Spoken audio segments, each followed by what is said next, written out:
अस्सलामु अलैकुम वरहमतुल्लाहि वबरकातुहू। मैं हूं सैयद मनकूश और आप देख रहे हैं MH इस्लामिक कहानी, एक ऐसा चैनल जहां आपको मिलेंगे रूहानी और इस्लामी शिक्षाओं से भरे सच्चे वाकयात जो दिलों को छू जाते हैं। हम यहाँ इस्लामी वाकयात, पैगाम और जिंदगी से जुड़े आम और खास किस्से लेकर आते हैं जो न सिर्फ आपके इल्म में इजाफा करते हैं बल्कि आपके ईमान को भी मजबूत बनाते हैं। दिन की बात को और सच्चे वाकयात को दूसरों तक पहुंचाना मानो छत पर जाकर किसी को पुकारना है, और इसमें हम सबका योगदान जरूरी है। इसलिए आपसे गुजारिश है कि हमारे चैनल को सब्सक्राइब करें और इस नेक काम में हमारा साथ दें।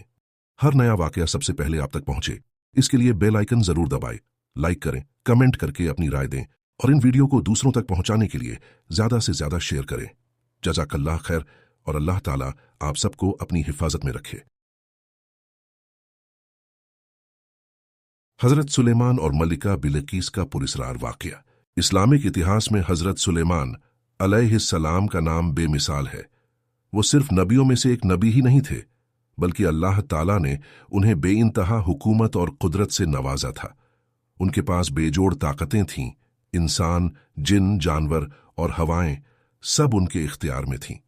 लेकिन उनके जीवन का एक और अहम किरदार है जो रहस्यों और कहानी से भरा हुआ है। मलिका बिल्कीस, यमन की मलिका, जिन्हें हम मलिका सबा के नाम से भी जानते हैं। इस वाक़ये की शुरुआत उस वक़्त से होती है जब हजरत सुलेमान अलैहिस्सलाम ने सुना कि यमन में एक मलिका है जिसका नाम बिल्कीस है। उनकी हुकूमत बहुत बड़ी और मजबूत थी और लोग उनकी इबादत की बजाय सूरज की पूजा किया करते थे। हजरत सुलेमान अलैहिस्सलाम इस बात पर हैरत में पड़ गए और उन्होंने अपने दरबार के सबसे अजीम वजीरों में से एक हुदहुद परिंदा से इस मामले की तहकीकात करने को कहा। हुदहुद की तलाश। हुदहुद एक ऐसा परिंदा था जिसे हजरत सुलेमान अलैहिस्सलाम ने खुफिया जानकारी के लिए तैनात किया हुआ था। उसे वो ऐसी जगहों पर भेजते थे जहां इंसान और जिन नहीं जा सकते थे। जब सुलेमान अलैहिस्सलाम ने उसे दरबार में गायब पाया तो नाराज होकर कहा, अगर हुदहुद कोई ठोस वजह न लाए तो उसे सजा दी जाएगी। कुछ देर बाद हुदहुद दरबार में हाजिर हुआ। वो थका हुआ और सफर की धूल से भरा हुआ था, लेकिन उसकी आंखों में एक चमक थी, जैसे उसने कुछ ऐसा देखा हो जो उससे पहले किसी ने नहीं देखा था। हुदहुद ने हजरत सुलेमान अलैहिस्सलाम को बताया, मैंने सबा नाम की एक बस्ती देखी है जहां एक मल्लिका राज करती है। उनके पास बेहिसाब दौलत और ताकत है, लेकिन वहां के लोग अल्लाह की इबादत नहीं करते बल्कि सूरज की पूजा करते हैं। यह सुनकर हजरत सुलेमान अलैहिस्सलाम ने इरादा किया कि मल्लिका बिल्कीस को दावत इस्लाम दी जाए। उन्होंने एक खत लिखा जिसमें मल्लिका को अल्लाह की तरफ बुलाया और उसे इस्लाम कबूल करने की दावत दी। उन्होंने हुदहुद से कहा, हाय खत ले जाओ और उसे मल्लिका बिल्कीस तक पहुंचा दो, फिर देखो कि वह क्या जवाब देती है। मल्लिका बिल्कीस की पहली प्रतिक्रिया। हुदहुद ने खत मल्लिका बिल्कीस के महल तक पहुंचाया। मल्लिका ने जब वो खत पढ़ा तो वह बहुत हैरान हुई। उन्होंने अपने वजीरों और सरदारों को बुलाया और उन्हें सुलेमान अलैहिस्सलाम का खत दिखाया। खत में लिखा था, यह खत हजरत सुलेमान की तरफ से है जो अल्लाह के पैगंबर हैं। इस खत के जरिए मैं तुम्हें अल्लाह की तरफ बुलाता हूं। अगर तुम अल्लाह की इबादत करती हो तो तुम्हारी हुकूमत बरकरार रहेगी, वरना मैं एक बड़ी फौज के साथ तुम्हारे खिलाफ कदम उठाऊंगा। मलिका बिल्कीस ने अपने दरबार में चर्चा शुरू की। उसके वजीरों ने कहा, हम ताकतवर हैं, हमारे पास बड़ी फौज है, अगर आप हुक्म दें तो हम जंग के लिए तैयार हैं। लेकिन मलिका बिल्कीस कोई भी फैसला जल्दबाजी में नहीं लेना चाहती थी। उन्होंने सूझबूझ से काम लेते हुए कहा, जंग से पहले हमें सुलेमान अलैहिस्सलाम को आजमाना चाहिए। देखते हैं कि क्या वह वाकई सच्चे हैं या सिर्फ डराने की कोशिश कर रहे हैं। हम उन्हें एक कीमती तोहफा भेजेंगे। अगर वह तोहफे को कबूल कर लेते हैं तो समझ लेंगे कि वह एक मामूली हुक्मरान है, और अगर उन्होंने मना किया तो मान लेंगे कि वह सचमुच अल्लाह के पैगंबर हैं। सुलेमान अलैहिस्सलाम का जवाब। जब मलिका बिल्कीस के एलची हजरत सुलेमान अलैहिस्सलाम के दरबार में पहुंचे और उन्हें मलिका का कीमती तोहफा पेश किया तो सुलेमान अलैहिस्सलाम मुस्कुराए और बोले, क्या तुम मुझे दौलत देकर खरीदना चाहते हो? अल्लाह ने मुझे वह सब कुछ दिया है जो तुम्हारे पास नहीं है। तुम वापस जाओ और अपनी मलिका से कहो कि अगर वह मेरे खिलाफ जंग का इरादा करती है तो वह जान लें कि मैं ऐसी फौज के साथ आऊंगा जिसे वह झेल नहीं सकेंगी। सुलेमान अलैहिस्सलाम ने इस फैसले के बाद अपनी फौज को तैयार रहने का हुक्म दिया। इंसान, जिन और जानवर सब सुलेमान अलैहिस्सलाम के हुक्म के ताबे थे। मलिका बिल्कीस का दौरा। मलिका बिल्कीस को जब सुलेमान अलैहिस्सलाम का सख्त पैगाम मिला तो वह समझ गईं कि सुलेमान वाकई एक सच्चे नबी हैं और उनसे जंग करना बेमानी होगा। उन्होंने तय किया कि वह खुद सुलेमान अलैहिस्सलाम के दरबार में जाएंगी और उनसे मिलकर हकीकत जानेंगी। सुलेमान अलैहिस्सलाम को जब पता चला कि मलिका बिल्कीस उनके पास आ रही हैं, तो उन्होंने अपने दरबार में कहा, क्या तुम में से कोई है जो उससे पहले मलिका का तख्त यहां ले आए? जिन्नात में से एक ताकतवर जिन्न बोला, मैं इतनी कुव्वत रखता हूं कि आपकी महफिल खत्म होने से पहले उसका तख्त यहां ला सकता हूं। लेकिन हजरत सुलेमान अलैहिस्सलाम ने कहा, अगर कोई और तेजी से ये काम कर सके तो बताए। एक और वजीर, जिसका नाम आसिफ था और जिसे अल्लाह ने खास इल्म से नवाजा था, उसने कहा, मैं आपकी नजर झपकने से पहले ही तख्त यहां ले आऊंगा। और ऐसा ही हुआ। पलक झपकते ही मलिका बिल्कीस का तख्त सुलेमान अलैहिस्सलाम के दरबार में हाजिर हो गया। जब मलिका बिल्कीस सुलेमान अलैहिस्सलाम के दरबार में पहुंची और उन्होंने देखा कि उनका तख्त पहले से वहां मौजूद है, तो वह हैरान रह गईं। उन्होंने फौरन समझ लिया कि सुलेमान अलैहिस्सलाम कोई आम हुक्मरान नहीं, बल्कि अल्लाह के सच्चे नबी हैं। उन्होंने दिल से इस्लाम कबूल कर लिया और कहा, मैंने अब तक जो कुछ किया वह नादानी थी। अब मैं अपने दिल से अल्लाह को मानती हूं और हजरत सुलेमान के साथ अल्लाह की इबादत करूंगी। अंत इस तरह मलिका बिल्कीस, जो पहले सूरज की पूजा किया करती थीं, हजरत सुलेमान अलैहिस्सलाम की दावत पर ईमान ले आईं और अल्लाह की इबादत करने लगीं। सुलेमान अलैहिस्सलाम ने उन्हें इज्जत और आदर से नवाजा और उनके मुल्क को बरकरार रखा। मलिका बिल्कीस के दरबार में पहुंचने के बाद हजरत सुलेमान अलैहिस्सलाम ने फैसला किया कि उन्हें एक और इम्तिहान में डाला जाए ताकि उनकी समझ और इबादत की सहीहियत का अंदाजा हो सके। हजरत सुलेमान अलैहिस्सलाम ने एक जादुई महल बनवाया जो शीशे से बना हुआ था। उस महल की बनावट ऐसी थी कि दरिया जैसा दिखाई देता था, जैसे पानी पर चलना हो। जब मलिका बिल्कीस उस महल में दाखिल होने लगी तो उन्होंने सोचा कि यह वाकई एक दरिया है। इसलिए उन्होंने अपने पांव उठाए और अपने कपड़ों को बचाने के लिए थोड़ा ऊंचा कर लिया ताकि उनके पांव गीले न हो।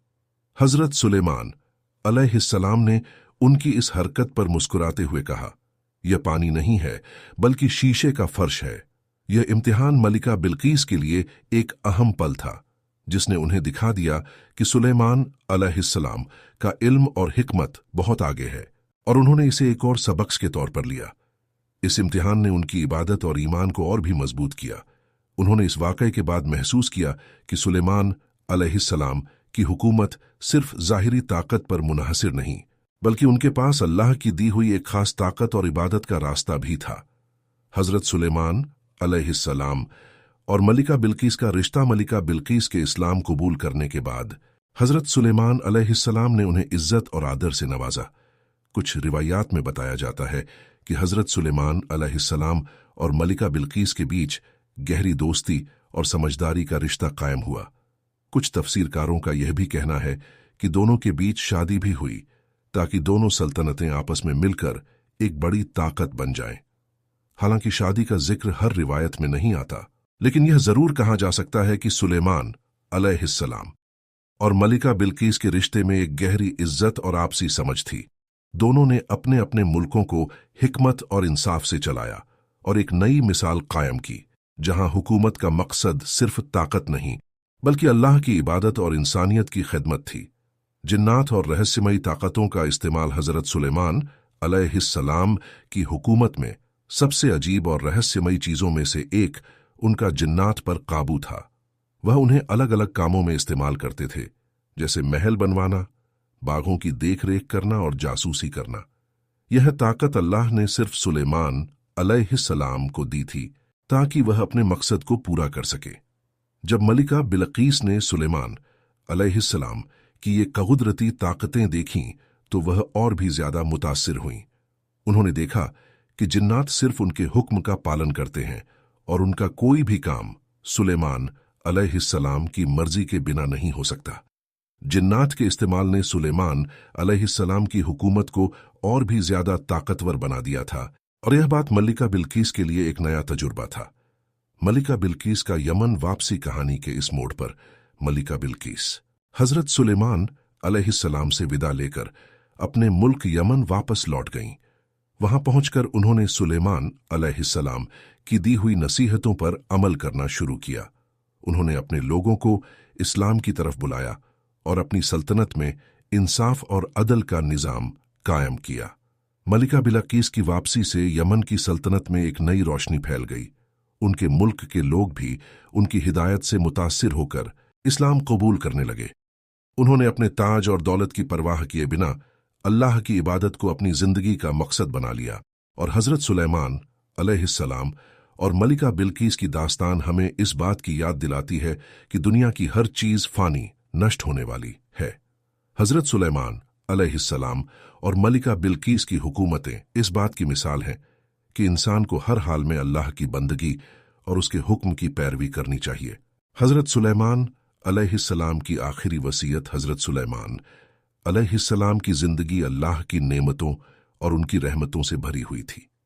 जब उनकी जिंदगी का आखिरी वक्त आया, उन्होंने अपनी कौम और करीबियों को यह पैगाम दिया कि ताकत और दौलत का इस्तेमाल हमेशा अल्लाह की रजा के लिए करना चाहिए। उन्होंने अपने दरबार में बैठकर आखिरी वसीयत की कि इंसान को अपने इल्म और ताकत का गरूर नहीं करना चाहिए, क्योंकि सब कुछ अल्लाह की इजाजत और उसकी मर्जी से होता है। हजरत सुलेमान अलैहिस्सलाम का इंतकाल कुरान पाक में अल्लाह ताला ने हजरत सुलेमान अलैहिस्सलाम के इंतकाल का जिक्र बहुत हिकमत के साथ किया है। जब उनकी मौत का वक्त आया तो वह अपने तख्त पर खड़े हुए थे और उनके दरबार के जिन्नात और इंसान उन्हें देख रहे थे, मगर उन्हें उनकी मौत का इल्म नहीं हुआ। अल्लाह ने उनकी मौत को इस तरह छिपाया ताकि इंसान और जिन्नात को यह सबक मिल सके कि अल्लाह की कुदरत से कोई भी बच नहीं सकता। हजरत सुलेमान अलैहिस्सलाम के इंतकाल का पता उस वक्त चला जब एक दीमक ने उनके तख्त को अंदर से छांट लिया और वह गिर पड़े। मलिका बिल्कीस की रहनुमाई। हजरत सुलेमान अलैहिस्सलाम के इंतकाल के बाद मलिका बिल्कीस ने उनकी दी गई तालीमात को अपनी कौम में फैलाया और उनकी रहनुमाई के जरिए अपनी रियासत में इस्लाम की तालीमात को मजबूती से लागू किया। मलिका बिल्कीस का दिल अल्लाह के हुक्म और हजरत सुलेमान अलैहिस्सलाम की तालीमात से रोशन हो गया था।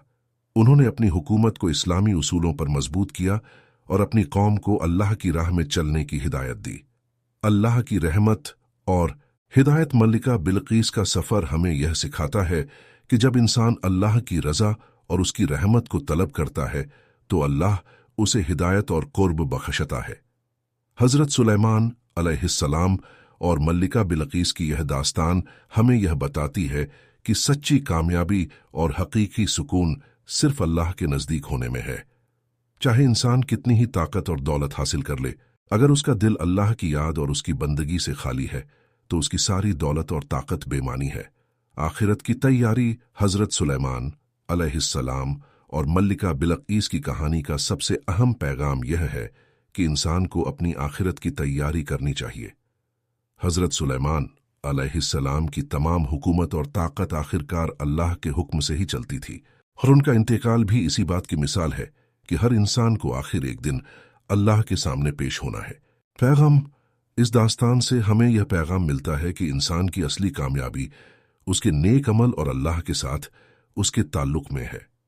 ताकत, दौलत और हुकूमत फानी है, मगर अल्लाह की इबादत और उसका इखलास कभी खत्म नहीं होता। हजरत सुलेमान अलैहिस्सलाम और मलिका बिल्कीस की कहानी हमें यह सिखाती है कि इंसान को हमेशा अपनी आखिरत की तैयारी करनी चाहिए और दुनिया की नेमतों को अल्लाह की राह में इस्तेमाल करना चाहिए। नतीजा। हजरत सुलेमान अलैहिस्सलाम और मलिका बिल्कीस की दास्तान अल्लाह की कुदरत, इंसान की फितरत और तौहीद का बेहतरीन पैगाम है।